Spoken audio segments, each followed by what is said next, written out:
Program vaksinasi tahap kedua telah dimulai di berbagai daerah. Jika pada tahap pertama vaksinasi COVID-19 menyasar para petugas medis, maka tahap kedua program vaksinasi COVID-19 ini menyasar warga lanjut usia di atas 60 tahun dan para pekerja publik. Pada 17 Februari lalu telah dilakukan vaksinasi massal pedagang di Tanah Abang. Selanjutnya, vaksinasi COVID-19 tahap kedua ini akan dilakukan secara bertahap di 7 provinsi di Jawa, Bali. Sebagian besar vaksin yang telah disetujui hingga saat ini adalah vaksin 2 dosis, di mana dosis kedua diberikan sekitar 14 hari setelah suntikan yang pertama. Sama seperti kebanyakan vaksin, vaksin virus corona disuntikan di lengan atas. Namun, tahukah Anda kenapa suntik vaksin dilakukan di area lengan?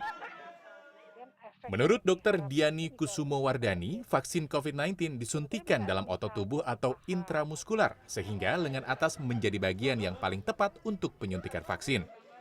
Selain itu, lengan atas memiliki otot yang cukup besar dan lebih sedikit lemak dibandingkan paha maupun bokong, sehingga diharapkan efek pasca vaksin lebih cepat terjadi.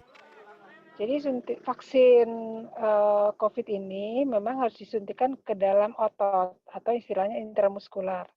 Nah, yang paling baik adalah memang di lengan atas karena di situ, ototnya cukup besar, tebal, dan, tidak banyak lemaknya, sehingga penyerapannya bisa lebih bagus. Sehingga, kemudian efek yang diharapkan itu bisa lebih cepat terjadi. Sebetulnya bisa aja misalnya di paha atau di bokong ya, tapi kan kalau di daerah itu, selain, sulit untuk apa namanya, dilakukan penyuntikan di situ karena harus buka-buka pakaian misalnya ya, itu juga ada, jaringan lemak yang lebih banyak. Dr. Diani menambahkan, penyuntikan dapat dilakukan baik di lengan kiri maupun kanan. Hanya saja ada kemungkinan tangan terasa pegal pasca penyuntikan sehingga disarankan penyuntikan tidak dilakukan pada bagian tangan yang paling sering digunakan.